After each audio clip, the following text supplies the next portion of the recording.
Hey guys, this is Doug with Liberty Disaster Relief. Just making a quick video. Today is March the 2nd, 2011. I'm out getting some supplies and driving around today, taking care of some details. And I just felt inspired to tell you about one of our needs right now and get you all to pray. This van, the Lord bought for me when I was in Oregon, stranded in the van that looked just like it, broke down in the desert. And this van looked a lot better in 2007 when the Lord purchased this for us, but we've put close to 80-something thousand miles on it, and it's had a hard life. I think the paint was already sort of headed out, but we've got the grill. This vehicle, I think, has hauled 750,000 pounds of food in the last 2 years. This grill is like no longer attached here, and just kind of holds on because all the screws are broke. But as long as the hood's down, it kind of stays put. We've this was the main ministry vehicle for a long time, and unless someone thinks that the money that's coming here is being spent extravagantly. At one point, one of the gals at the ministry was backing up the van in neutral, letting it roll, and then tried to stand on the brake and realized you don't have power brakes when the car's not on. And the door caught a telephone pole and hyperextended backwards. So praise God it still works, but it is a little fishy. The driver's side door, over there, we just found out that the handle doesn't open the door if the window's down. But as long as the window's up, you can get in and out the driver's side door.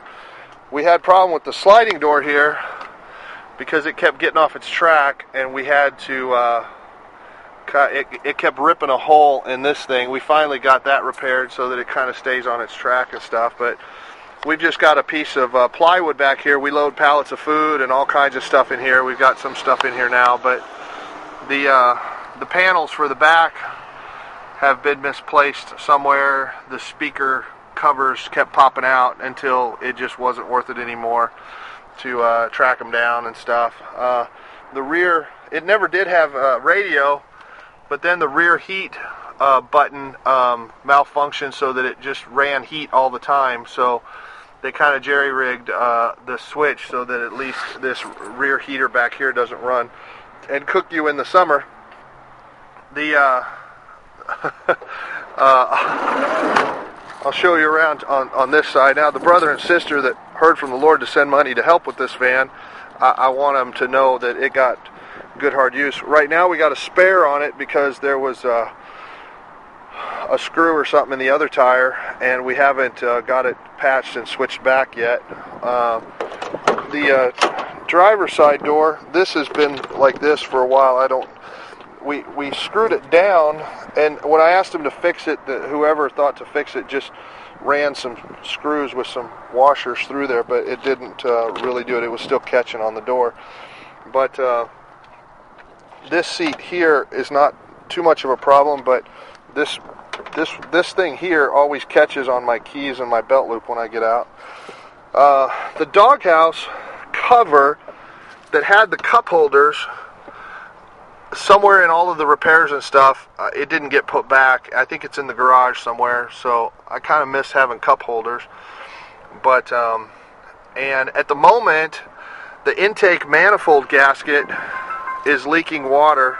We just replaced the radiator, and but the intake manifold gasket's got leaking a little bit of water, enough that we have to keep an eye on it, but not enough that we're worried about it blowing out. And it's leaking out, not into the oil, so it hasn't blown the head gasket. This thing isn't really making contact with the glass anymore, and when you run the wipers, I'll show you. When you put the key in and turn the wipers on, they sort of flop around, and it right at the moment it's going back and forth fairly well, actually, but you can see that second one is just not making any contact, and I think there's a spring or something in here that's gone bad, but we're going to have to address that. Anyway, this guy has now, I don't know if you can see that. Let's see. Where's my phone ringing again? There, 195,000 miles on this bad boy. It had about 107, I think, when we got it. Oh, now the wiper stopped. Oh, it looks like they've just decided to completely stop now. Oh, there they go. Oh, and then so you got to kind of give it a tug, and then they'll lay back down. And when you start the thing, it doesn't sound real good. Plus, my phone's ringing off the hook, so excuse me for that. That door over there, the liner on the door has been missing for a long time because the motor. I'll go around and show you. Now, I got to tell you, God's blessed us. We've put a lot of hard miles on this thing. See, the door still closes, but it doesn't quite match up down there. But at least the door opens and closes after the little stretch on it. Oh, and yeah, the mirror's broken, but you can still pretty much see out of it. This is an interesting arrangement here. The motor went out, so the switch doesn't work. Also, the power locks. If you lock them, you pretty much have to go and manually unlock everything, or you can't get in the doors. But the motor went out on this door, and since some of them just have to smoke, we disabled the motor so that the window can go up and down manually. But there's no crank. So what you have to do is pull the window up, and then you jam this in here to hold the glass in place against the frame so that the window stays up, because otherwise it just drops back down like a guillotine and dangerously likely to do harm or break. So you have to gently lower the window down. Let me change them. There you go.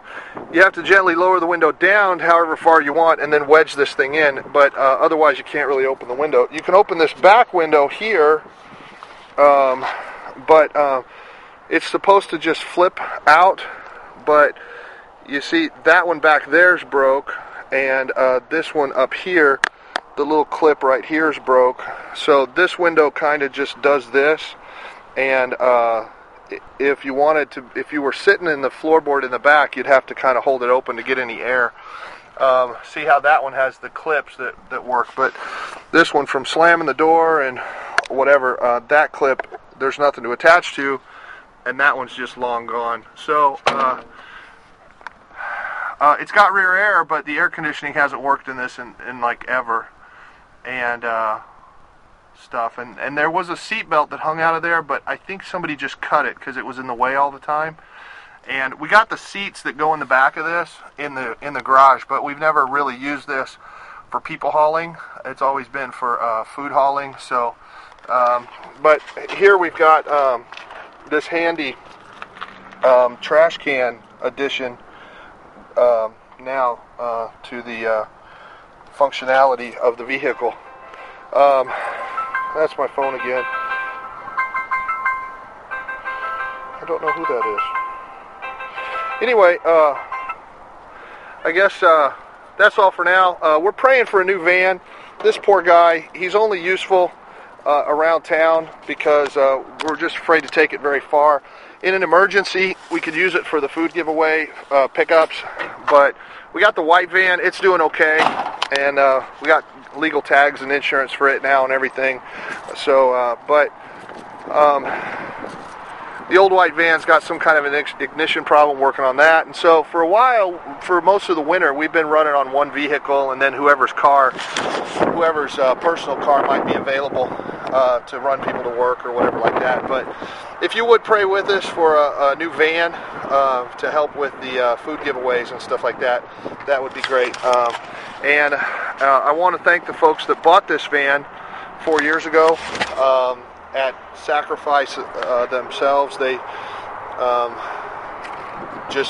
I was broke down in the middle of Oregon, and God told them, call Doug, see what he needs, take money out of savings and help him out. And God had already showed me this van, and they heard the exact amount for this van, and it was really beautiful. And it's done hard duty. I mean, hard duty. This is a half-ton vehicle that regularly had a ton or a ton and a half loaded into it, plus hauling a trailer at times for the food giveaways, and was the mainstay vehicle for the ministry for the last 4 years. And I could probably sell it. I could sit for $300 or $400, but we're just praying the Lord provide something, or make a way, open a door for another, good size cargo van that we can be using so that we can get more food and supply in here. Anyway, that's an update for now. You could probably go pick up a van like this for $400 or $500 less at an auction, and get in the food pantry business. It don't matter how pretty. It don't matter if it's all lettered nice and all of that. Just use what you got, and see if God doesn't upgrade you. He says if you're a good steward of whatever he gives you, he'll give you more. So anyway, that's all for now. Thanks for watching and hanging around the channel, subscribing to what we're doing, and participating financially. Those of you that do, if you want to help us get another van, or if you have one to donate, or if you just want to send $10 to help with the gas or whatever. Oh yeah, here, I forgot to show you this. See, the hood release thing is completely, I don't know what they did. That's a new thing, but it's all popped out where it's not supposed to be, and it doesn't seem to do anything anymore. So anyway, you can PayPal to FOTM@fellowshipofthemartyrs.com or help@libertydisasterrelief.com, and we'll do our best to put it to good use. Thanks for watching. Thanks for listening. Thanks for praying for us. We'll let you know when the Lord provides, how the Lord provides, and make sure that he gets all the glory. Thanks again. More at libertydisasterrelief.com or fellowshipofthemartyrs.com. God bless.